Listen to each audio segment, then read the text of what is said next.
went later in the draft. And the point is just taking a guy that early.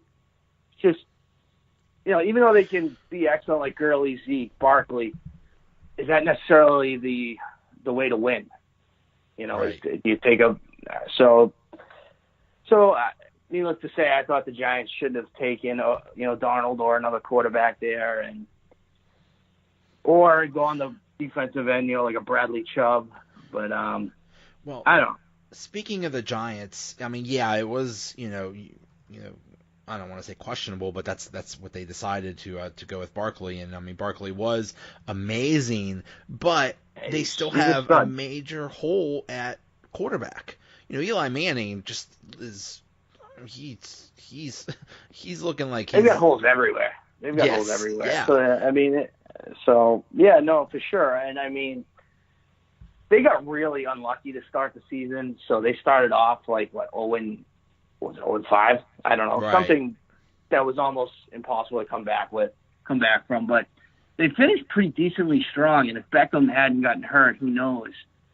Because Beckham is a game changer. When he's healthy, he's arguably the best in the league at least for being a game breaker. You can make the argument, maybe Antonio or Julio are more efficient or whatever, but man, as far as a game breaker, Beckham is if you look up the word game breaker in the dictionary, that kid will come up. So I think him getting hurt was a big factor. I think they're going to stick with Eli next year, believe it or not, but we'll see if they end up drafting a kid behind him and try to ease him in, or maybe he just takes over Lamar Jackson. Well, that'll be an interesting decision. From what I've read this year coming up is really that they say never to say this, but it's a 2-quarterback draft where there's 2 guys, and then there's the kid from Ohio State who may or may not come out. And then you got the kid in Oklahoma who's a stud but may go play baseball. Yeah. If I was his agent, I would tell him to play baseball. It's more guaranteed money, but I don't know.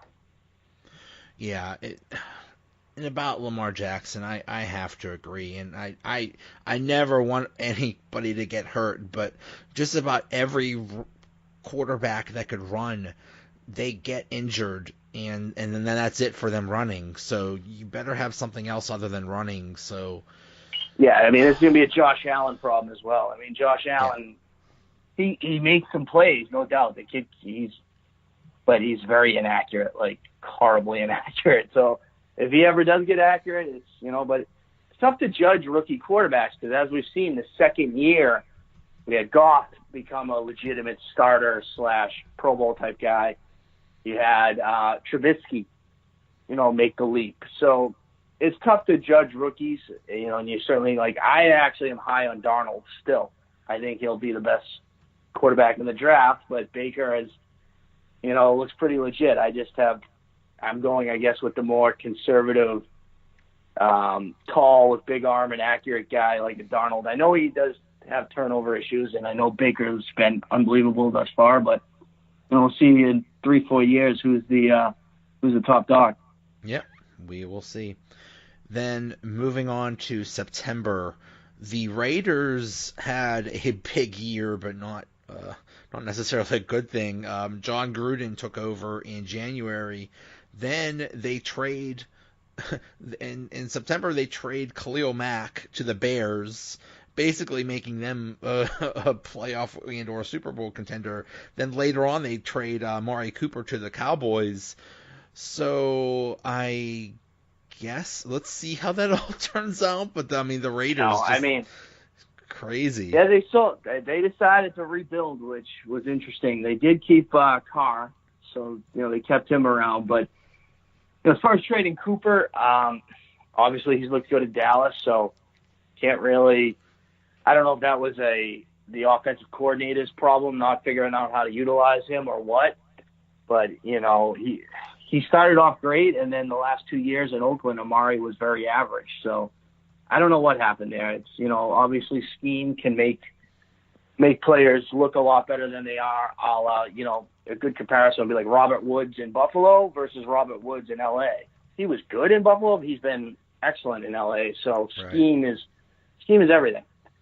So with that being said, trading Khalil Mack, trading Amari Cooper, what they did do is, I think they have like 3 or 4 first-round picks this upcoming draft. Right. So, I mean, whether they use all the picks or maybe make a move, I would probably think they're going to use all the picks since they're not really, I don't think a contender, but the thing with the NFL, man, it stands for not for long. You could be a bottom dweller one year and then the next year be a contender like the Bears. So it's tough, but he definitely has a lot of draft picks. He's definitely got a lot of cap space.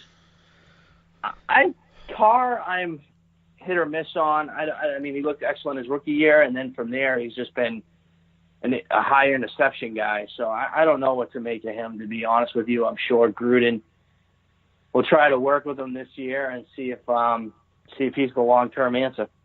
Yeah. So that'll be really interesting. And even though the Raiders clearly tanked the season, that didn't stop them from beating the Steelers and basically knocking them out of the playoffs. So I know that's a bad loss, but crazy and totally Sunday, inexcusable. Man. Any given Sunday. Yeah, exactly. It is not a good idea to bet on NFL games because you never know what's going to happen. No, that's what I try to tell anybody. Bookies always win. But yep. I mean, even as the Raiders, I mean, if I'm a Raiders fan, I don't want them to win that game. You want the highest pick possible. I mean, I don't know. Yeah. Well, that's why I couldn't understand why the Giants kept winning. Like they started off horrible, and then they went on this winning streak. It's like, stop winning. You're not doing yourself any favor. You're not going to make the playoffs. You're just hurting yourself now. I know. I mean, draft position, a lot of teams play to try to tank, and some just say whatever. I mean, when you're talking about top 10 picks in the NFL, I mean, if you're like the Raiders and think you have your quarterback, I guess having the number 4 or 5 pick or, as opposed to the number 1 or 2 isn't that big a deal, especially if they view this draft as, like last year was a QB heavy draft, this year not so much. So this upcoming year, I should say. So, but having said that, it's tough to tell grown men that are competitive not to try to win. Yep.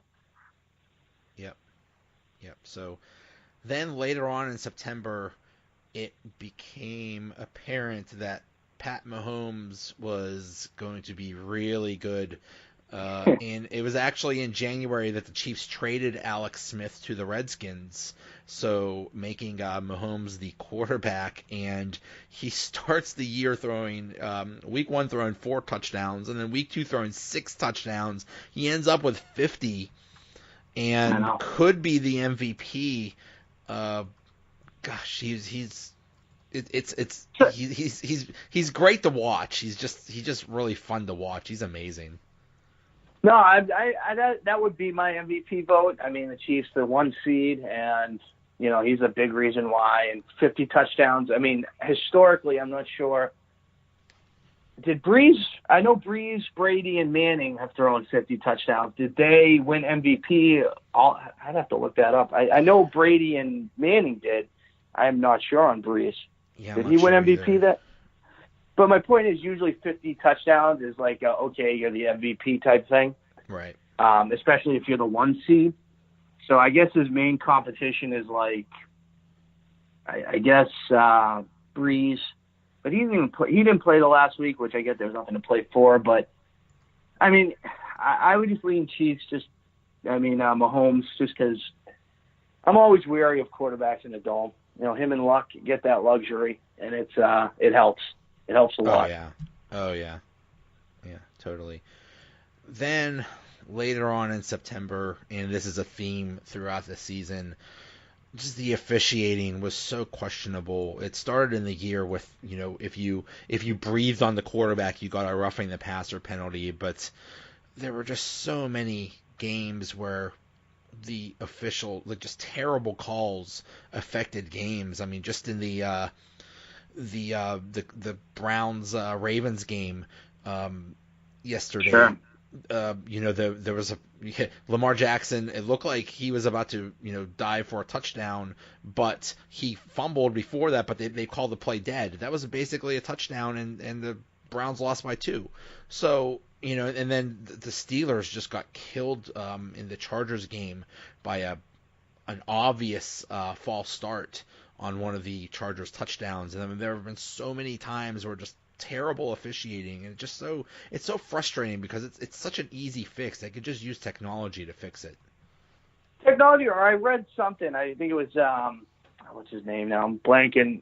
But an NBA beat writer, NFL beat writer rather, wrote that his solution to this problem was you start the NFL referee at a certain amount that they'll make for the game, and then every bad call, they lose money.